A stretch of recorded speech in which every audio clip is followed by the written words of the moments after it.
The crystal chandeliers threw fractured light across the ballroom, bouncing off sequined gowns and polished champagne flutes, but all I felt was the heat of Lily's words searing through the noise. "No one wants you here." Her voice was crisp, perfectly pitched, to cut through the countdown cheer that had just begun echoing through the room. Around us, guests held sparklers, couples pressed close for midnight kisses, and my own mother nodded in solemn agreement as if my sister had pronounced a truth too obvious to contest. My chest locked tight.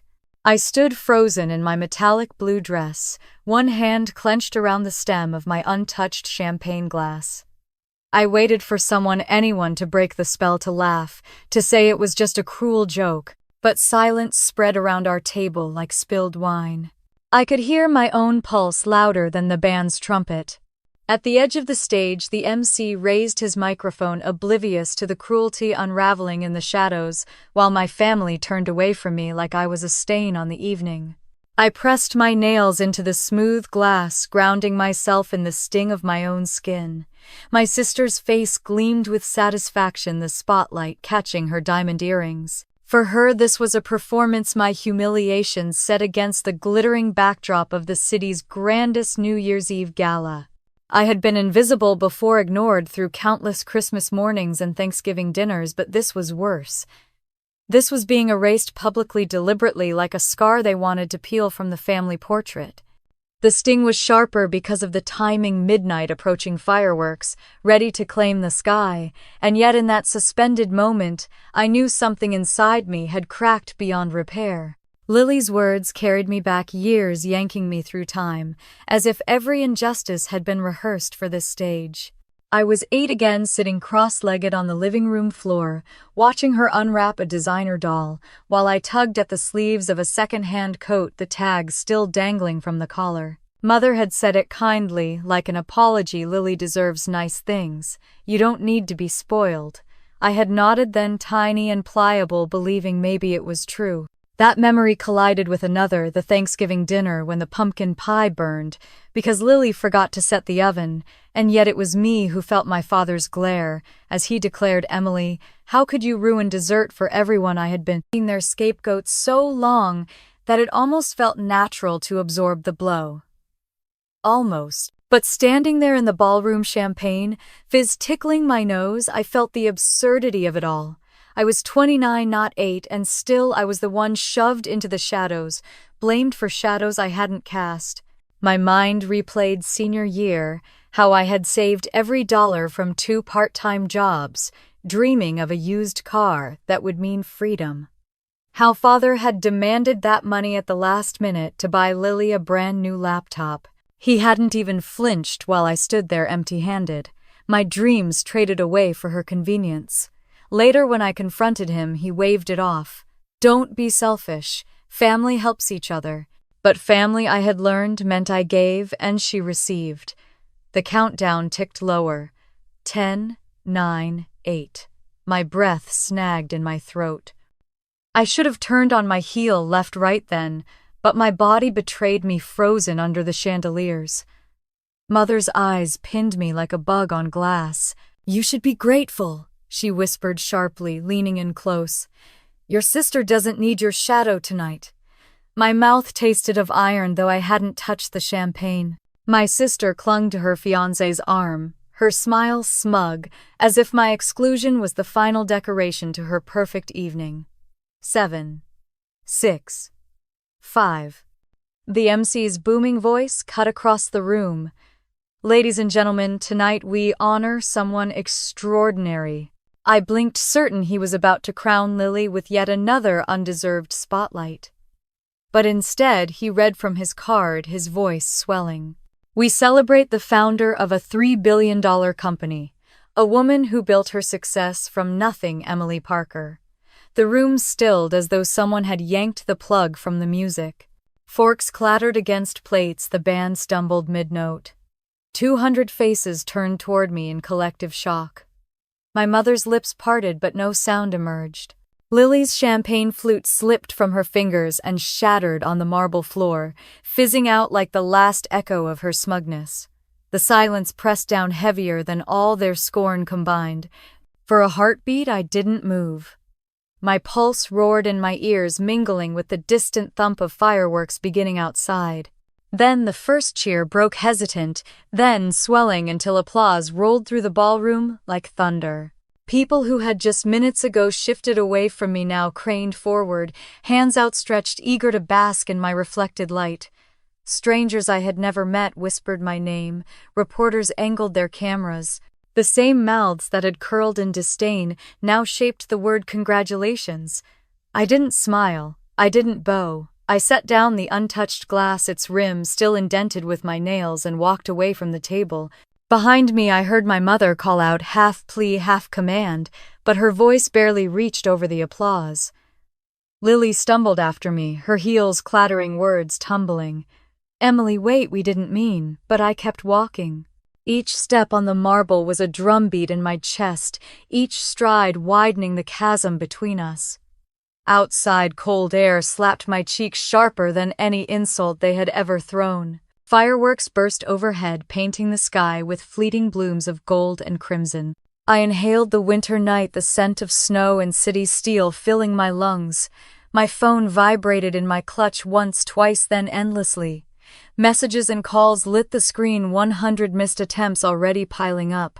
Mom, Lily, even distant cousins who hadn't spoken to me in years. I gripped the phone but didn't answer. Not one word. For once I let the silence be mine. The night wasn't theirs anymore. It was mine, blazing brighter than any chandelier, louder than any cruel declaration. And deep inside, for the first time in my life, I felt what freedom truly tasted like. The party music still echoed faintly in my ears as I sat alone in the small hotel room, the sequins of my dress scratching against my skin.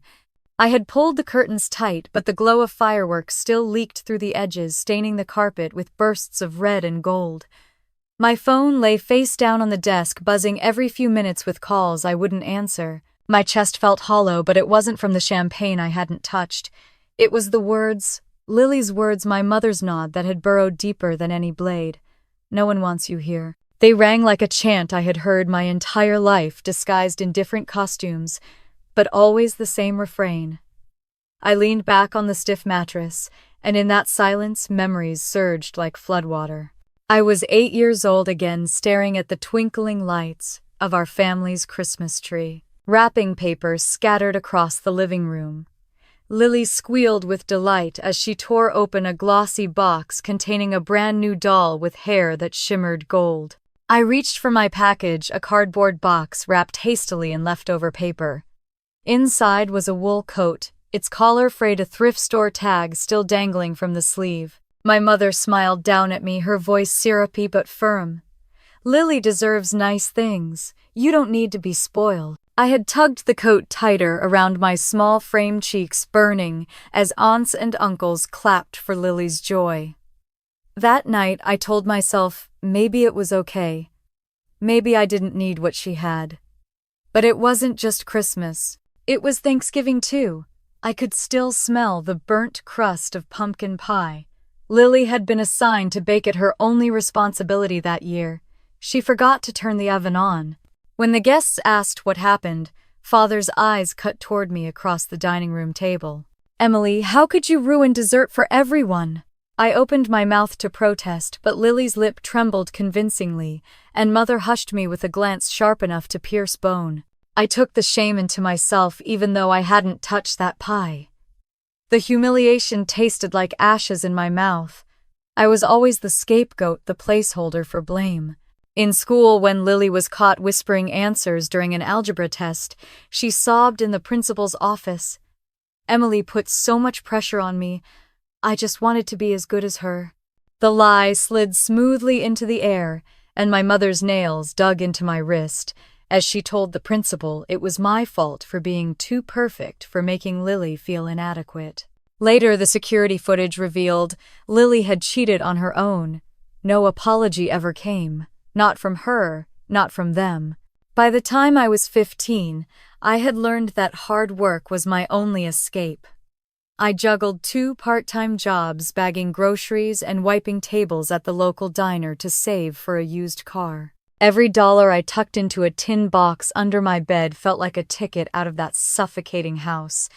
But senior year, just when I had scraped together enough, Father knocked on my door. "Your sister needs a laptop for school," he announced, not asked. I tried to protest, voice shaking, but his eyes carried the weight of command. "Don't be selfish, Emily. Family helps each other." The next day, my savings disappeared into Lily's shiny new computer. She barely thanked me before retreating into her room. I can still picture my 18th birthday. I had baked my own cake store brand mix, unevenly frosted. That morning, I opened my acceptance letter to Northwestern University, hands trembling with joy. I raced to check my college fund account, the one I had been building since I was 14. My stomach dropped when I saw the balance, $0. I scrolled through transaction history, my vision blurring, as I saw my mother's name attached to every withdrawal. Designer clothes, private tutors, concert tickets, all for Lily. She had stolen not just my money, but my future. When I showed her the printout, her face didn't even flicker with guilt. "It was for the family," she said, simply before turning back to stir her coffee.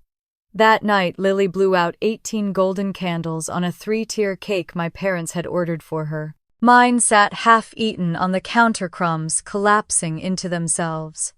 The weight of those years pressed down on me in that hotel room, heavier than the sequined dress strangling my ribs. They had excluded me from inheritance discussions too. I remembered overhearing them, whispering about the will, how everything, the house, the savings, would rightfully go to Lily. When I confronted Mother, she laughed. "You'll figure things out. You're resilient." But what she meant was, "You don't matter." I rolled onto my side, staring at the cheap nightstand. My throat tightened as more memories came, unbidden and merciless. Birthdays forgotten, report cards dismissed.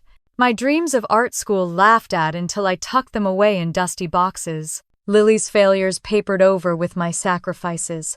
The invisible ledger of injustice scrawled across every corner of my life. I pressed my palms together, feeling the sweat between them. If I stayed, if I kept orbiting their toxic gravity, this cycle would never end.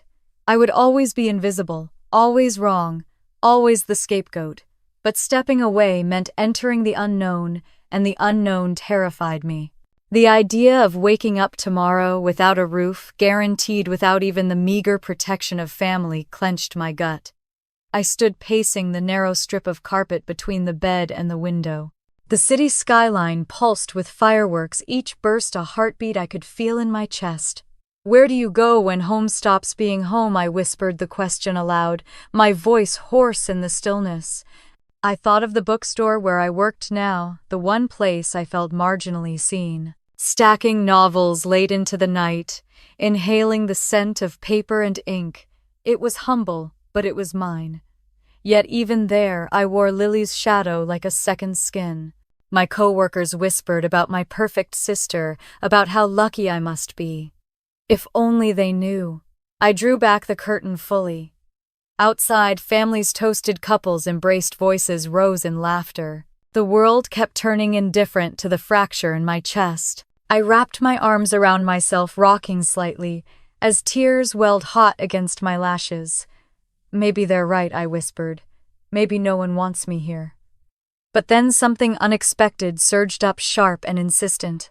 Not defiance exactly, more like a stubborn ember refusing to die. If they didn't want me, then maybe I didn't need them.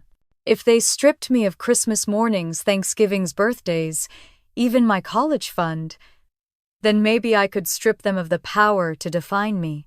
The thought landed like a stone in calm water, rippling outward. My gaze flicked to the door, to the small suitcase propped against the wall. I imagined zipping it shut, walking out, leaving their voices behind. Could I really? Would I survive? My hands shook as I reached for the suitcase handle, even just to test the weight. It felt heavier than its contents, like I was lifting the whole history of betrayal in that single grip. I set it down, heart hammering. The clock ticked past midnight. The fireworks faded. The silence returned. If I stayed, I knew the script: more blame, more sacrifice, more erasure. If I left, I had nothing, no inheritance, no will, no safety net. Only $70 hidden in my wallet, and a worn notebook of sketches from dreams long buried. I sat back on the bed, staring at the slice of dark sky framed by the window. A thought whispered through me, half question, half dare. What if freedom is worth the fear? I didn't have an answer, but for the first time, I wanted to find one.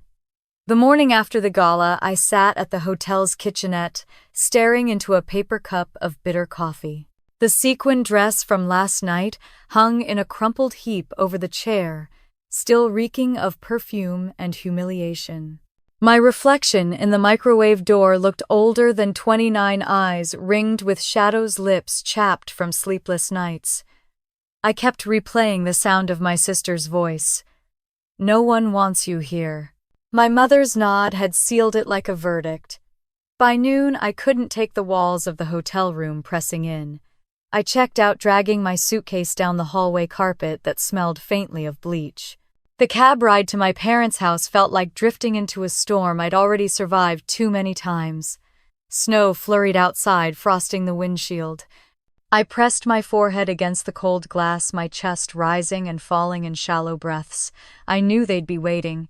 They always were, ready to twist my presence into a confrontation I never asked for. The front door creaked when I pushed it open. My mother stood in the hallway, arms folded across her cashmere sweater, her posture blocking the staircase. The living room smelled of pot roast and lemon polish, familiar scents soured by her scowl. "You'll come crawling back," she said, her voice clipped, certain. "You have nothing, Emily. You'll be back within a week." My grip tightened on the suitcase handle. Behind her, Lily leaned casually against the banister, sipping from a mug, as if the night before had been a dream she didn't need to remember. Her smirk was a mirror of every birthday forgotten, every Christmas overshadowed. "Poor Emily," she crooned, "still working at that little bookstore, still pretending she matters. You'll never have an inheritance, never be part of the will. Why even try?" The words pricked my skin like glass shards. I forced myself to meet her eyes, my throat dry. "You cheated your way through school. You lied. You took everything. None of that is on me." Her smile faltered for just a second, but Mother snapped forward, nails biting into my arm. "This family has done everything for you," she hissed. "And this is how you repay us." By making Jessica, she caught herself the slip of calling Lily by another name, as if all her golden children blurred together. By making Lily feel like she'll never be good enough. I pulled my arm free, skin tingling where her nails had dug crescents. The confrontation hung between us like a thundercloud about to break. For once, I didn't shrink. I didn't apologize. The silence in the house was thick enough that I could hear the hum of the refrigerator, the distant ticking of the grandfather clock in the corner. I turned and dragged my suitcase upstairs. My room, the smallest one at the end of the hall, felt less like home and more like a storage closet for memories no one wanted. The posters from high school curled at the edges, the mattress sagged, and the curtains let in thin slices of gray light. I stuffed clothes into a duffel bag, grabbed the worn leather notebook where I'd sketched designs and dreams I never dared to chase, and tucked the envelope with 70 crumpled dollars into my coat pocket. On the dresser sat a picture framed me at 7 years old, hair in crooked braids, grinning with missing teeth. I stared at the smile of a child who hadn't yet understood what scapegoat meant. I slid the photo into my bag, not because I wanted to remember, but because I wanted proof of how far I had come when I finally left. When I stepped back into the hallway, Mother stood at the bottom of the stairs, her expression carved from stone. "Go on," she sneered. "Leave. But don't come crying to me when the world chews you up." I didn't answer. I brushed past her through the front door and into the cold. Snowflakes stung my cheeks sharp as needles. The suitcase wheels snagged on the uneven sidewalk as I walked toward the bus stop, each step heavier than the last. Behind me, I heard the door slam, the sound echoing like the closing of a cell. By the time I reached the city, center dusk had fallen. The street lamps glowed pale yellow, casting long shadows across slush-stained sidewalks. My legs trembled from dragging the suitcase, and my fingers burned from gripping the handle in the wind. I had nowhere to go. Pride kept me from calling the two friends who might have offered a couch. To ask for help felt too close to proving my mother right. I wandered until I saw the flickering neon sign of the 24-hour train station. Inside, the air was stale, tinged with diesel fumes and burnt coffee. A handful of figures dotted the rows of plastic chairs. A man in a rumpled business suit sprawled across 3 seats, a woman clutching a garbage bag of clothes, a teenager rocking back and forth muttering to himself. I chose a corner near the vending machines, hugging my duffel bag to my chest, as if it could shield me from the chill that seeped into my bones. The tile floor was cold enough to numb my feet through thin soles. My stomach growled, but I kept the $70 buried deep in my pocket. Who knew when I'd have more? My head bobbed as I drifted in and out of shallow sleep, jerking awake at every shuffle of footsteps, every crackle of the PA system, announcing departures. Sometime past midnight, my phone buzzed. I flinched, thinking it was another call from my mother, but the number was unfamiliar, an area code I didn't recognize. My heart thumped as I opened the message. "You don't know me, but I owe you an explanation." The words glowed on the screen, stark against the darkness. My pulse pounded in my ears. Was it a stranger? A trap? A friend of Lily's sent to twist the knife deeper. I looked around the station, the muttering teenager, the woman clutching her garbage bag, the man snoring on the bench. None of them looked up. I tucked the phone back into my pocket, fingers trembling. I had thought the world couldn't possibly hold more shadows than the ones I had left behind in my parents' house. But as I sat in that freezing station, surrounded by strangers and silence, I realized the truth. This was only the beginning. The fluorescent lights of the station hummed above me as dawn crept through the grime-streaked windows. My neck ached from sleeping against the hard plastic chair, my duffel bag still clutched to my chest like a lifeline. Around me, commuters began to file in, their coats buttoned neatly, their shoes polished, coffee cups steaming in their hands. I caught my reflection in the glass panel opposite, hair tangled, shirt wrinkled, eyes hollow. I looked like a ghost haunting the edges of their normal lives. I stood legs stiff and walked into the freezing morning. My breath clouded in the air as I scanned storefronts along the main street. Most still dark, but a few displayed hopeful help-wanted signs. I clung to those words like a lifeline. The first was a fast food chain. Inside, the manager barely glanced up from his phone before muttering, "Not hiring." The next was a boutique clothing store. The woman behind the counter wrinkled her nose at my clothes and said, "We're looking for someone with more polish." Her eyes skimmed me like I was lint. My cheeks burned as I backed out. At a coffee shop, the barista handed me an application, but the manager shook his head the moment he saw my trembling hands. "We're full up." Rejection after rejection piled like bricks on my shoulders. By noon, hunger gnawed at me. I pressed my palm against my stomach, willing it silent. I still had the 70 crumpled dollars in my coat, but every instinct screamed to save it. I walked until my feet blistered, until the city blurred into a haze of neon signs and gray buildings. That's when I spotted it, a narrow diner tucked between a laundromat and a pawn shop, its neon sign flickering. Lopez's Home Cooking. The bell jingled when I pushed the door. Grease and coffee, and something sweet lingered in the air. A woman with steel gray hair tied in a bun stood behind the counter, barking orders at a young waiter. Her name tag read Mariana. She turned to me, eyes sharp, and took in everything: my wrinkled shirt, the duffel bag, the exhaustion I couldn't hide. "Ever wash dishes before?" she asked. "No," I admitted, voice raw. "But I can learn." She studied me for half a heartbeat, then jerked her chin toward the swinging door. "Aprons on the hook. Don't break anything." The kitchen swallowed me in heat. Steam rose from boiling pots, grease coated the counters, and the mountain of dishes seemed endless. I plunged my hands into scalding water and scrubbed until my fingers pruned and ached. My back screamed from bending over, but I refused to stop. Hour after hour, plates clattered, pans hissed, and my body kept moving like a machine. By closing time, my arms hung limp at my sides. Mariana pressed $40 into my palm. Cash. The bills crumpled and damp with soap suds, but they felt like victory. I whispered a thank you and stepped back into the icy night. On the way to the station, I bought a sandwich from a street vendor. Halfway through eating it, I noticed a woman huddled by the curb, clutching a blanket full of clothes. Her eyes followed each bite I took. Without thinking, I tore the sandwich in half and handed her a piece.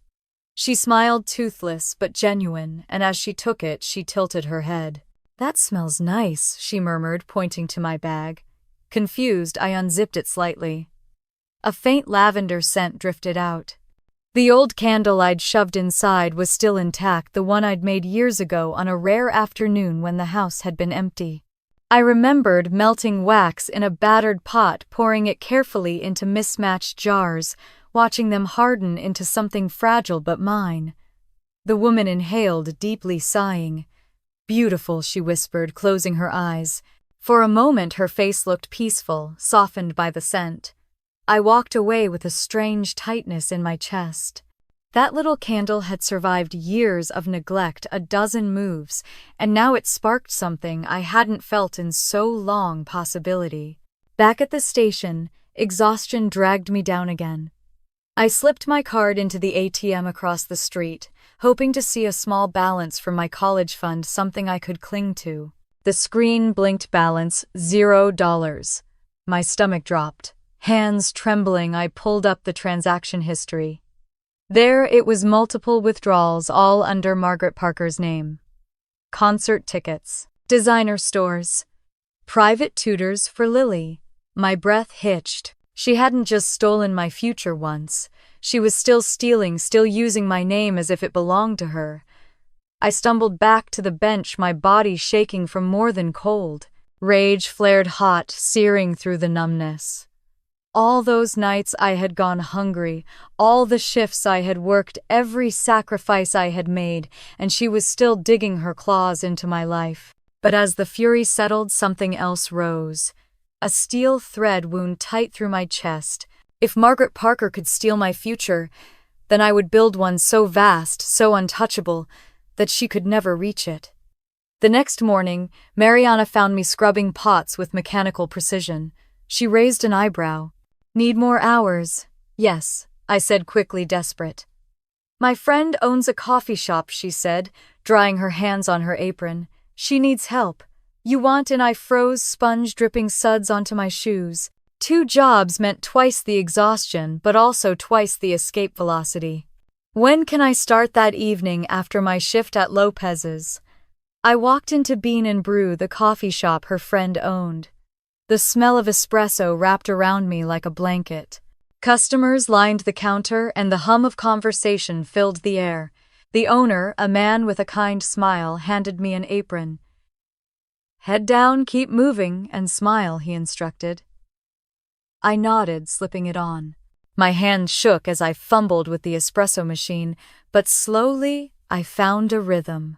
The pay wasn't much, but when I held that first paycheck, a real check with my name typed clean across the top, I nearly cried. Every dollar was a brick in the wall I was building between myself and the voices that had crushed me for years. Still, each night when I collapsed onto my thin mattress at the station or in the cheap room, I'd found fear gnawed at me. How long could I keep this up? How long before exhaustion broke me? But then I would light that lavender candle. The flame danced stubborn and small, but it filled the room with comfort I had never found in my parents' house. I would stare into the glow and think, maybe this is the seed of something bigger. And I clung to that thought even as the shadows of the past tried to choke it out. The alarm blared at 4 a.m, shrill and merciless. I rolled off the sagging mattress in my rented room, every muscle screaming from the double shift I had pulled the day before. My fingers were cracked from dish soap, my back still stiff from hauling bins of plates at Lopez's, and my eyes stung from the steam of espresso machines at Bean and Brew. I dragged myself upright anyway. Rent wasn't going to pay itself. By dawn, I was at the diner again, apron already damp from grease splatters. I scrubbed pans until the metal gleamed, carried stacks of dishes that towered above my head, and kept moving until my body blurred into routine. At noon, I crossed the street to the coffee shop, tying a second apron around my waist. The bell chimed endlessly as customers piled in, ordering complicated lattes and snapping when I got the syrup wrong. "You put regular vanilla instead of sugar-free," a woman in a cream-colored blazer snapped, thrusting the cup back at me. Her lipstick was perfect, her tone venomous. Why do they even hire people who can't do their jobs properly? My cheeks burned, but I forced a smile. I'll remake it. Inside rage bubbled like scalding milk in the steamer. If only she knew. If only any of them knew that I hadn't eaten a proper meal in 2 days, that I was splitting my life between sinks full of dishes and counters full of coffee stains just to avoid sleeping on the train station floor. Again. I remade her drink once, twice, until finally she accepted it with a sniff of disdain. By closing, I collapsed on the break room chair, hands shaking from caffeine fumes and exhaustion. That night, when I returned to my tiny rented room, the springs of the mattress dug into my back. I didn't bother to change clothes. I just lay there, staring at the cracked ceiling, too tired to even cry. Then, a faint scent drifted through the air, lavender. My eyes slid toward the corner where the old candle I had carried from my parents' house sat on the dresser. I pulled it closer, lighting it with the last match in the box. The small flame flickered uncertainly, then grew steady. The scent wrapped around me, soft and familiar. I remembered the first time I had made one, melting leftover wax in an old pot while my family was out shopping for Lily's birthday. I had poured the wax into empty jars scavenged from the recycling bin, proud of the colors I had layered carefully. For a few minutes I had felt in control of something beautiful. The memory clung to me now like a lifeline.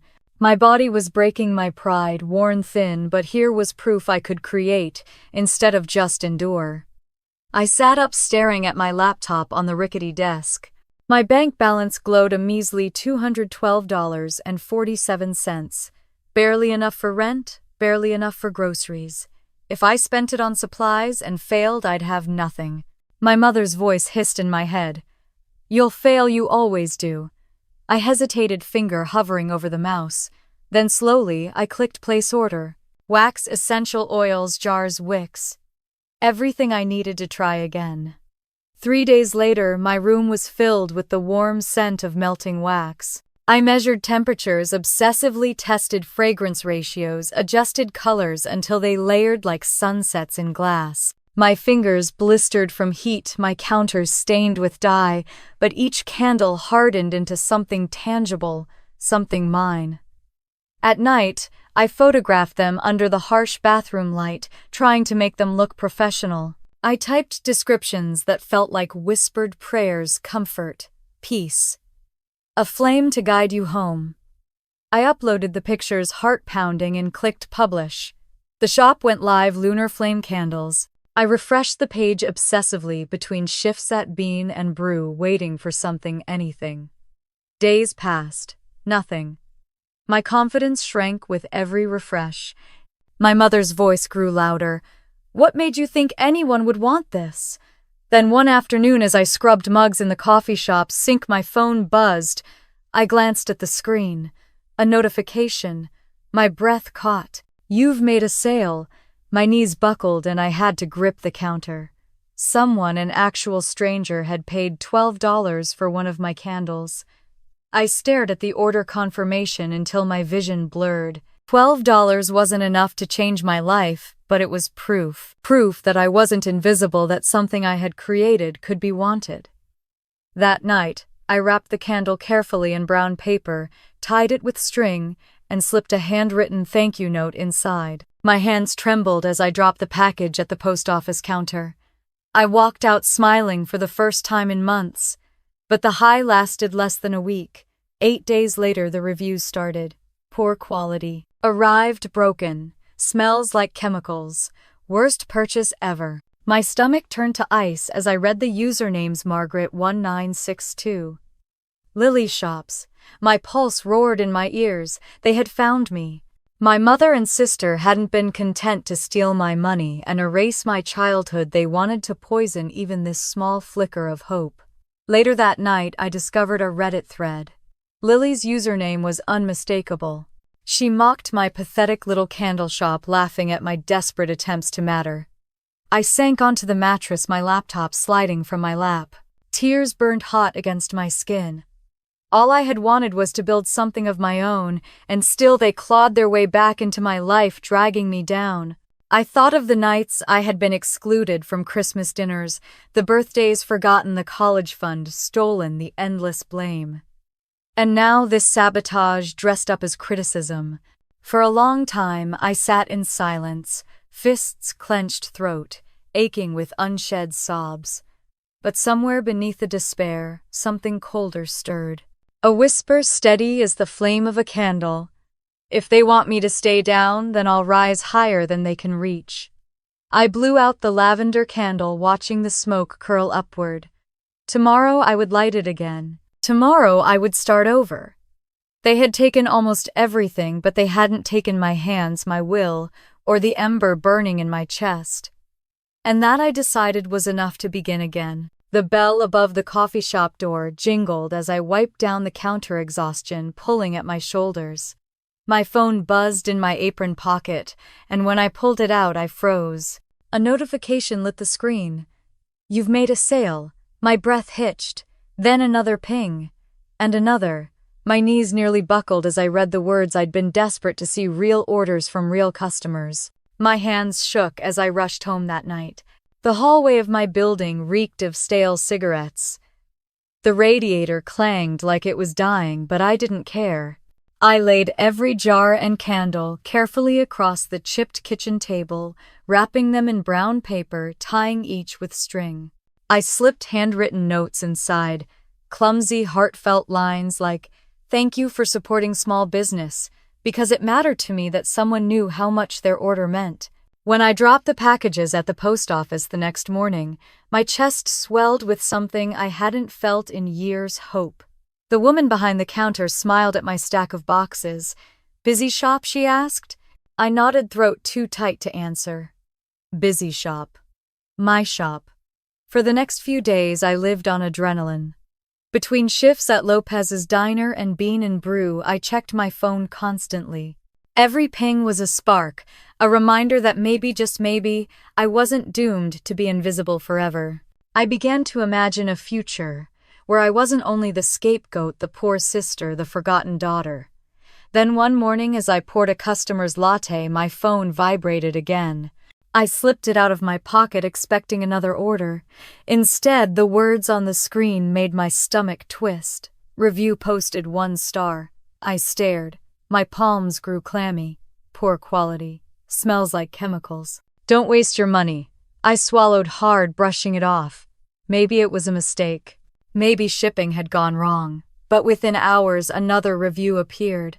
Then another, each more venomous than the last. Amateur work. Ugly jars. Total scam.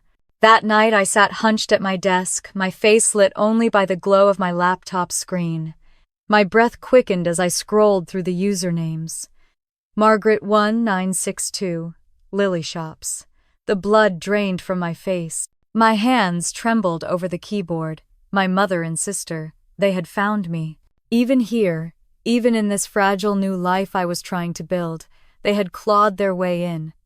My chest constricted as though invisible hands pressed down, forcing me back into the old cycle: blame, humiliation, erasure. They weren't content with stealing my college fund, with excluding me from holidays, with telling me no one wants you here. Now they wanted to sabotage the only thing I had created for myself. Tears burned in my eyes, but I refused to let them fall. I clicked away from the shop page and, against my better judgment, opened Reddit.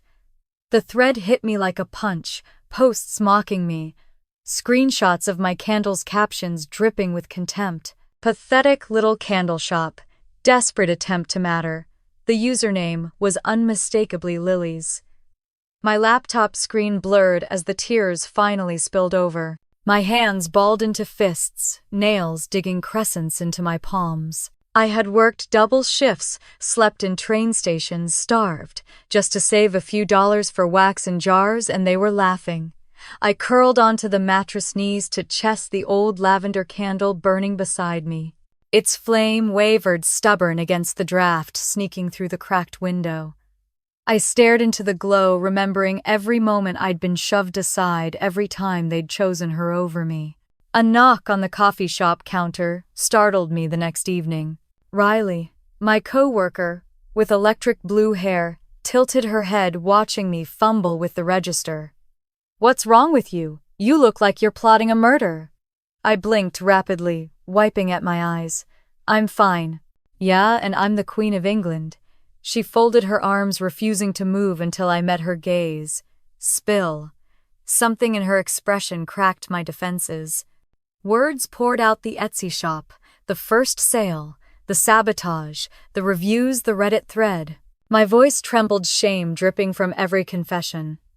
I braced myself for pity or mockery. Instead, Riley's eyes lit with fire. "Dude, you need TikTok." I blinked. "What, you heard me?" TikTok. Social media. That's where people blow up. That's where small businesses get seen. She grinned, already pulling out her phone. "And lucky for you, I'm good at this stuff." Before I could protest, she was arranging my sample candles on the counter, adjusting the light to catch the shimmer of wax. She filmed with practiced ease, her voice playful and bright. "Small businesses deserve support. Let's get this girl some orders." I wanted to stop her, to tell her it was pointless, that my family would find me again, that they'd poison whatever good I managed to touch. But Riley looked at me with such certainty that for the first time in weeks I let someone else carry the weight. That night I went home, convinced nothing would come of it. Just another dead end. I set the candle on my nightstand, laid down, and closed my eyes. The next morning my phone buzzed before the alarm. I groaned, reaching for it, then sat bolt upright. 1,000 views. My thumbs shook as I refreshed. 2,000,000, then 5,000,000. Comments poured in. "These candles look amazing. Supporting small business. Where can I buy?" My Etsy inbox exploded with orders 10, 50, 100. I dropped the phone onto the bed, my chest heaving. My pulse roared louder than the radiator. I pressed both hands to my mouth to muffle the sob that tore free. After all their sabotage, after all their cruelty, strangers wanted what I had created. The flame was spreading, and this time they couldn't snuff it out. I woke to the sound of my phone buzzing non-stop, the screen lighting up the dark room like a strobe. At first I thought it was another nightmare, my mother calling over and over, Lily leaving cruel messages. But when my eyes focused, the numbers made my breath hitch. 10,000 views, 20,000, 50,000. My pulse pounded as I scrolled through comments. "These candles look incredible. Supporting small businesses. Where can I order?" My Etsy inbox flooded with notifications. Orders stacked one on top of another, 50, 100, 200. I pressed a hand over my mouth, half laughing, half sobbing. It was real. People I had never met wanted what I made. They wanted me. By the time I finished my diner shift, my phone had nearly overheated. I hurried back to my tiny apartment and found myself surrounded by boxes, jars, wicks, and wax. My kitchen table disappeared under mountains of supplies. I worked through the night, pouring, labeling, wrapping each candle like it was a fragile treasure. My fingertips blistered from heat, my hair stuck to my temples, but every time I taped a package shut, I felt lighter. Riley showed up after her own shift at Bean and Brew, dropping takeout containers on the counter. "You're a machine," she said, snapping pictures for TikTok. She grinned. "People love the behind-the-scenes stuff. You're going viral, Em. Keep going." I wanted to collapse, but the adrenaline was stronger than exhaustion. For once I wasn't just surviving, I was building. 2 days later, I opened my email and froze. The subject line read "Partnership Opportunity." My hands shook as I clicked it open. Luxe Aroma, a luxury fragrance company, wanted to discuss a collaboration. I read the message 3 times, afraid I was hallucinating. The words glowed back, undeniable. But as soon as excitement flared, doubt followed. My mother's voice whispered in my head, "You'll never be good enough. You'll fail like always." My chest tightened. What if they were right? What if I ruined this chance the way they always predicted?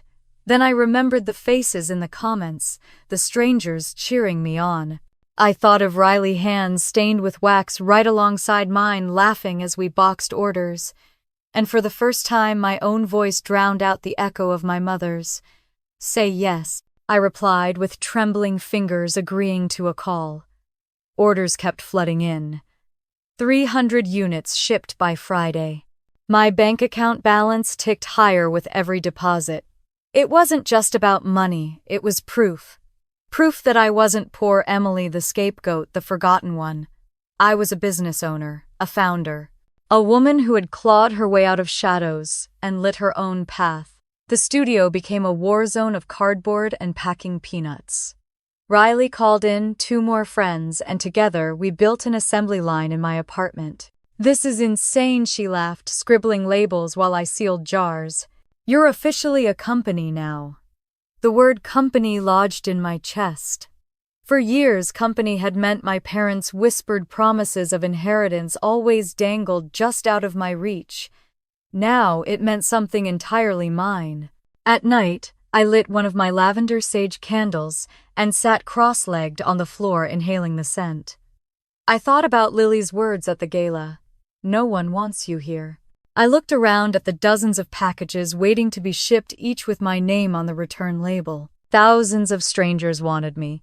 They were paying for me, and for once I didn't feel invisible. One evening, as I taped the last box shut, my phone buzzed again. This time, it wasn't an order. It was a bank notification. My monthly earnings had just surpassed what I made in 3 months at the diner and coffee shop combined. My throat closed with disbelief. Tears blurred my vision as I whispered aloud I did this. I called Mariana at Lopez's the next day, my voice shaking. I think I have to quit." There was a pause. Then her warm laugh echoed through the line. "Go chase it, Mija. Go build your empire." At Bean and Brew, I handed my apron back to the manager. Riley hugged me so tightly I almost lost my breath. "Go get him, boss lady," she whispered. That night, I stood alone in my apartment, surrounded by jars stacked to the ceiling. The city lights glittered through the cracked blinds. I whispered to myself, from scapegoat to founder. The lavender candle flickered beside me, its flames steady, unyielding. I closed my eyes, letting the warmth seep into my bones. Lily's laughter, my mother's scorn, all of it receded into the distance. The only voice that mattered now was mine. And it was saying, "This is just the beginning." The first day I walked into my new studio in Brooklyn, I barely recognized my own life. The space was small, a converted warehouse with peeling paint and exposed pipes, but to me, it looked like freedom. I set up folding tables, stacked jars in neat rows, lined wicks like soldiers waiting for orders. The air soon filled with the scent of lavender and sage, warm wax coating the walls like a second skin. For years, my parents had reminded me that I had nothing. Now I had this 4 walls of vision and a fire inside me that refused to go out. By the end of the first week, I had shipped 300 units. My inbox buzzed with wholesale requests. One small boutique in Boston wanted 50 candles a month. A shop in Portland wanted 75. My phone pinged constantly, not with calls from my mother or sister this time, but with orders, invoices, payments. The digits in my bank account grew until I had to double-check the balance just to believe it. On a gray Tuesday morning, Riley burst through the door, waving her phone like a trophy. "Emily, you're in the paper." She shoved the screen at me. A local business journal headline glared back, "Young entrepreneur builds candle empire from scratch." My picture was grainy, pulled from my TikTok video, but it was me, my name, my work, my story. I sank onto a stool, the article blurring as tears pricked my eyes. Empire. That word hit harder than applause, harder than profit. All those Christmas mornings, when Lily unwrapped designer handbags while I tugged at thrift store coats, all the Thanksgivings when burnt pies became my fault, all the birthdays forgotten it, all led here. This was my Christmas gift, my Thanksgiving feast, my birthday celebration rolled into one. That night I opened a bottle of cheap champagne Riley had smuggled in, and we toasted over candlelit boxes. For the first time I didn't feel like a shadow. But success has a way of dragging the past into the light. 2 days later, Riley came in with a folded newspaper tucked under her arm. Her expression was tight. "You need to see this." She laid it on the table. The headline hit me like a slap. Local family faces foreclosure after years of mismanagement. My childhood home stared back at me in the grainy photograph. The yellow siding peeled the lawn, grown wild, the shutters hanging crooked. The article said Margaret Parker, my mother, was 3 months behind on mortgage payments, drowning in credit card debt. I traced the outline of the house with my fingertip, remembering the smell of lemon polish, the way the windows glowed on Christmas morning, the very place she'd once told me I wasn't wanted. "Not my problem," I whispered, folding the paper shut. Still that night I couldn't shake the image. The house that had once loomed over me like a prison now sagged under the weight of its own decay. Karma had stripped away its armor. Word spread quickly. A former neighbor messaged me on Instagram, sad to see the Parkers losing their place. Heard Lily dropped out too. My stomach tightened as I typed back a polite reply. The next morning, the confirmation came.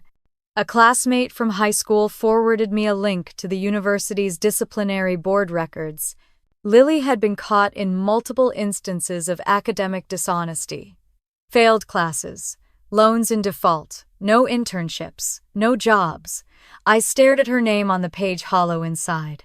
Lily, the golden child, the flawless one, the girl they built the entire family myth around, was now a cautionary tale. But I didn't feel satisfaction, not exactly. I felt distance, like I was reading about strangers. Late one evening, as I was sealing another batch of boxes, my phone buzzed. The caller ID was unknown, but the area code made my breath catch. Home. I hesitated, thumb hovering, then swiped to answer. Emily, my mother's voice, cracked through the line. The sharpness I knew so well was gone. In its place was something fragile, almost pleading. "Sweetheart, we miss you. Family should stick together. Your sister is struggling. We all are. We need you." I pressed my lips together, letting the silence stretch. For decades, I had drowned in guilt and obligation at those words. But now they slid off me like water. I ended the call without a word. The text started immediately. "I know I was a bad sister," Lily wrote. "I was jealous. You were always better than me. Please, Emily. I have nowhere else to go." I stared at the screen until the words blurred. Then I blocked both numbers. 3 days later, Riley burst into the studio, again eyes wide. "You've gone viral again." But not for the candles this time. She handed me her phone. On the screen was a Facebook post from Mrs. Chen, our old neighbor, the woman who used to slip me extra cookies when I helped her in her garden. Her words scrolled long and steady. I watched Emily Parker get blamed for things she didn't do her whole life. I saw her treated like a maid while Lily was worshipped. Now that Emily has a successful business, suddenly they want her back. Where was that love when she was working 3 jobs to survive? The comments section exploded with agreement. Old classmates chimed in, recounting their own stories of seeing me humiliated, of watching Lily cheat and lie her way through school. A former teacher even confirmed it. Post by post, share by share, the glossy facade my mother had built around her golden child crumbled. I scrolled through the feed, my chest tight. For so long I had believed no one saw me, that my pain vanished into the void. But now the truth was being shouted for the world to hear. I set the phone down, staring at the stacks of candles ready for shipping. The wax cooled smooth and perfect under my fingertips. For the first time, the story wasn't about what they had taken from me. It was about what I had built in spite of them. And as the house that once caged me rotted, as the sister who mocked me stumbled into ruin, I felt a quiet certainty bloom in my chest. The tables had finally turned. The receptionist's voice wavered when she called up to my office. "Emily, there are 2 women here asking to see you. They say they're your family." I knew before she even said their names. A cold calm settled over me as I rose from my desk, smoothing the sleeves of my blazer. Through the glass walls of the lobby, I spotted them before they saw me, my mother, in a faded coat that had once been designer. Her posture stiff but brittle, and Lily, beside her, hair limp, face hollow, the sparkle gone from her eyes. They looked small against the sleek marble floors and modern art I had chosen carefully to fill this space. When they noticed me approaching, both straightened. My mother's eyes darted around the lobby, calculating, assessing the value of everything, from the abstract painting on the wall to the ergonomic chairs. Then she turned on, her best performance voice breaking at just the right places. "Emily, sweetheart," she said, reaching for me. "We've made mistakes, I see that now. But we're still family." The sound of her calling me sweetheart after decades of scorn scraped like broken glass. Lily stepped forward, her hands twisting together, her tone wobbling with desperation. "After everything, you wouldn't just abandon us, would you? We're your blood. Family helps each other, right?" I let the silence stretch, the echo of my heels filling the space as I crossed my arms and tilted my head. Their eyes searched my face for cracks, for some sign of the old Emily who bent and broke to please them. But she was gone. "Oh," I asked softly, "where were you when I needed help?" The question dropped into the air like ice. My mother blinked, her lips parting. I didn't wait for an answer. "Where were you on my birthdays when I got second-hand coats, while Lily unwrapped handbags? Where were you when you stole my college fund to pay for her tutors? Where were you at Thanksgiving when you blamed me for a burnt pie I didn't touch? Where were you when you told me at a ballroom filled with strangers that no one wanted me here?" My mother flinched as though I'd slapped her. Lily's chin trembled, her lip caught between her teeth. We thought you'd be fine on your own, my mother," stammered the mask, slipping. The practiced tears dried up, leaving only raw panic. I smiled coldly. "You were right. I was fine. I am fine. And I did it without you." Lily's eyes filled with tears. "I was just a kid. I didn't know any better." I met her gaze steadily. "Now you're an adult. And this is what being an adult means, facing the consequences of your choices. Welcome to the real world." The silence that followed was heavy, broken only by the muffled hum of the city outside the glass walls. I reached into my desk drawer and pulled out 2 bus tickets. One way, back to Old Town, the place my mother swore she'd never return to, where the houses leaned too close together and dreams suffocated before they could grow. I placed them carefully on the glass coffee table. "I won't leave you with nothing," I said evenly. "Here's a way home. Take it or leave it." Lily snatched one of the tickets, her hands trembling. She stared at it for a moment before her face twisted with rage. She ripped it in half, the paper tearing sharp in the stillness. "You think this is funny? You think you're better than us?" I smoothed my blazer, straightening to my full height. "No, I know I am." My mother stared at the shredded pieces scattered on the pristine floor. For the first time in my life, she didn't argue. She didn't sneer or scold. She just stood there, eyes wide-mouthed, trembling, as though she finally understood the truth. Her power over me was gone. I turned, the clicking of my heels echoing across the marble as I walked toward my office. Behind me, I heard Lily's ragged breathing, my mother's choked sob. I didn't look back. I had spent enough of my life looking back. At the threshold, I paused, one hand on the doorframe. "This company," I said without turning, "I built it with my own hands. Not yours, not hers, mine. And I'll keep living without you." I stepped inside, shutting the glass door softly behind me. Through the pane, I saw them, 2 shadows of their former selves, dwarfed by a world they couldn't control anymore. The city's skyline glittered beyond my office windows, tall and untouchable. For the first time, I felt the weight lift from my shoulders. I wasn't the scapegoat anymore. I wasn't invisible, I was free. The drive back to Old Town felt like slipping into a half-forgotten dream. The highway narrowed into cracked suburban road streetlights flickering over sidewalks buckled by tree roots. I slowed as the familiar block came into view, my grip tightening on the steering wheel. The house stood at the end of the street, hunched and weary, a shell of what it once pretended to be. The shutters hung crooked paint, peeled in curling strips and weeds, choked the yard where my mother once boasted of her perfect roses. A crooked for sale sign swung in the autumn wind, squeaking on rusty nails. I parked across the street, letting the engine idle before cutting it off. For a long moment I couldn't move. My breath fogged the windshield, heart pounding like I was a child again, waiting to be summoned inside to take the blame for something I didn't do. Finally, I forced myself out of the car. The air was sharp with the smell of damp leaves. Each step up the cracked walkway felt heavier, as though the ground itself tried to tether me to the past. The front door was ajar. I pushed it gently, and it creaked open. A rush of stale air met me, carrying dust and mold. Inside, the silence was suffocating. Cobwebs stretched across the corner's wallpaper, bubbled from water damage, and the carpet bore dark stains I didn't want to imagine. The living room seemed smaller than I remembered, its walls closing in. This was the room where I had stood countless times as my mother's accusations rained down. The room where Lily had basked in her role as the golden child, smirking while I took the punishment. I stepped farther in, my boots crunching on broken glass.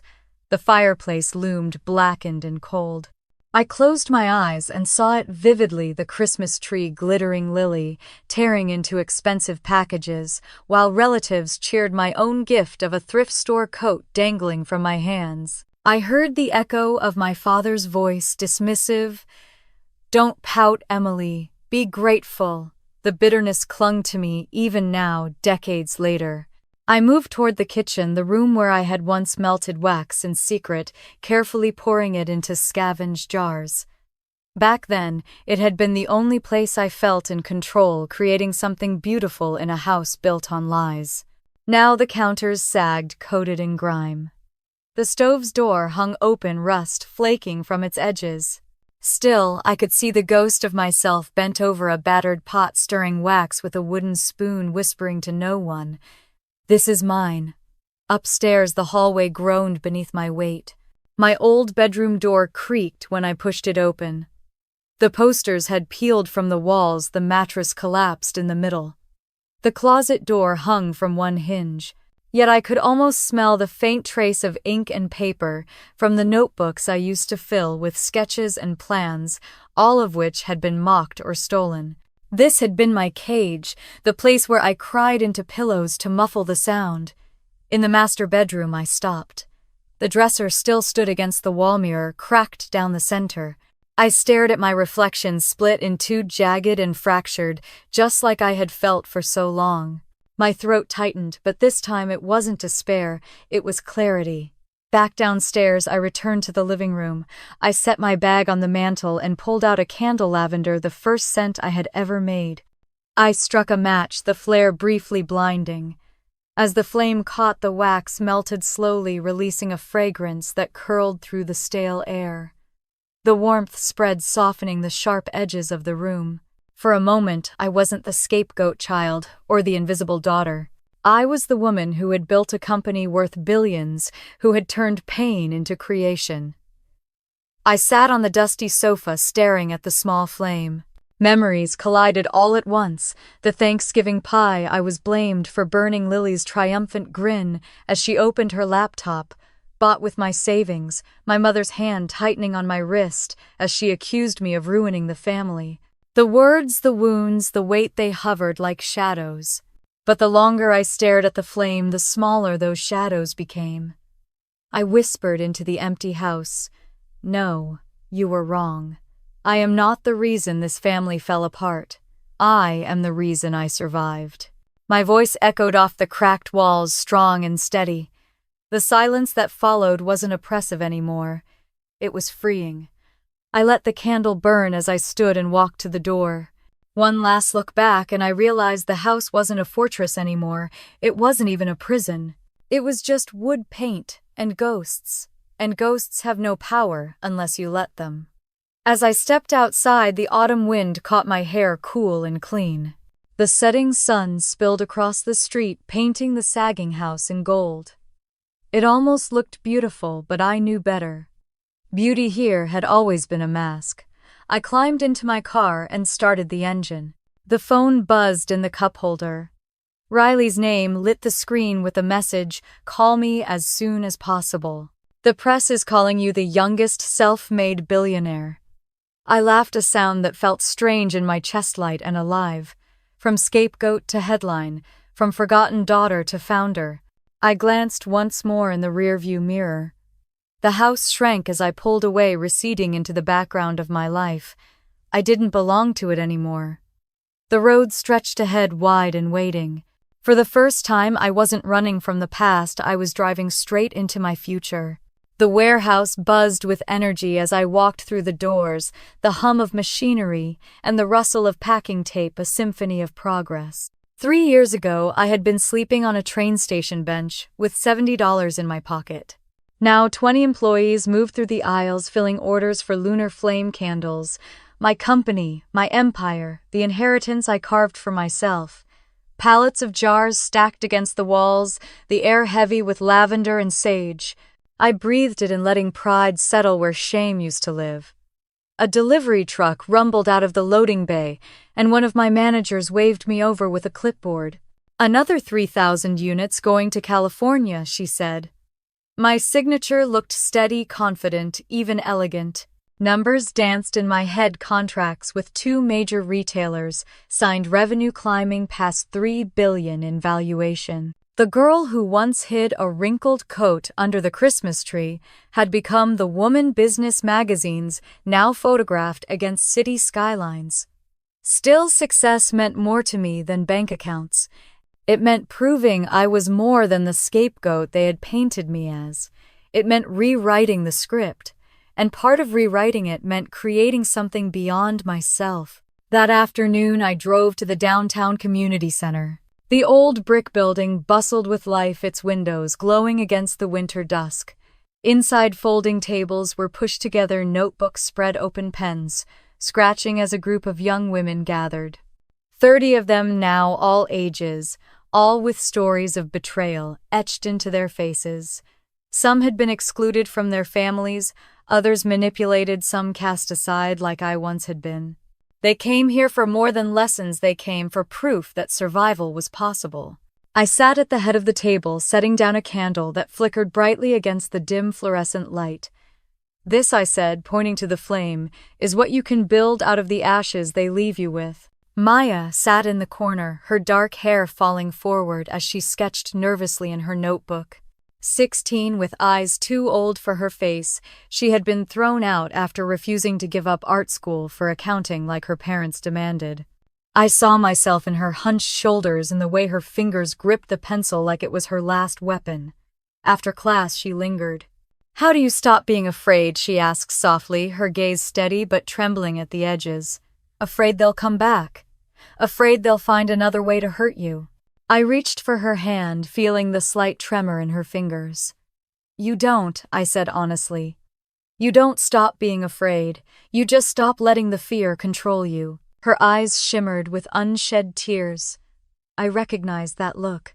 It was the look I had worn in the bathroom mirror years ago when I whispered to myself that freedom was worth the fear. Watching her square her shoulders, I felt the cycle break just a little. When the session ended, I walked through the community center halls, the echoes of laughter following me. Each young woman carried her own burden of injustice, but together they felt lighter. And in helping them, I felt lighter too. Revenge had carried me far, but healing others carried me farther. That night, I returned to my penthouse, the city lights spilling through floor to ceiling windows. My balcony overlooked a skyline that once felt unreachable. I set a candle on the railing and watched its flame flicker against the dark. My phone buzzed, an unfamiliar number. I didn't need to check to know it was her. My mother finding new ways to call from new numbers. I let it ring until it stopped. Then it buzzed again. This time, Lily's voice cracked through a voicemail. "Emily, please. I have nothing left. I was horrible to you, I know that. But I can't do this alone." Her sobs rattled through the speaker before the message cut off. I didn't press replay. I didn't even save it. I set the phone face down on the marble counter and walked back to the balcony. The candle burned steady in the breeze. For once, I felt no urge to answer, no itch of guilt. Some calls I realized were meant to be missed forever. I leaned against the railing, the city humming below. A part of me wondered if revenge was complete now, if watching their empire crumble while mine soared was enough. But the answer came in the quiet around me. My revenge wasn't their downfall. It was my peace. It was the laughter of the young women at the community center. It was Maya's steady eyes when she whispered she wouldn't give up. I closed my eyes, letting the cold night air sting my cheeks. For years I had been defined by the cruelty of others. Now I was defined by what I built, by who I helped, by the fire I carried forward. When I opened my eyes, the candle still burned. Steady, bright, mine. The chandeliers dripped with golden light, and the ballroom pulsed with anticipation as another New Year's Eve gala began.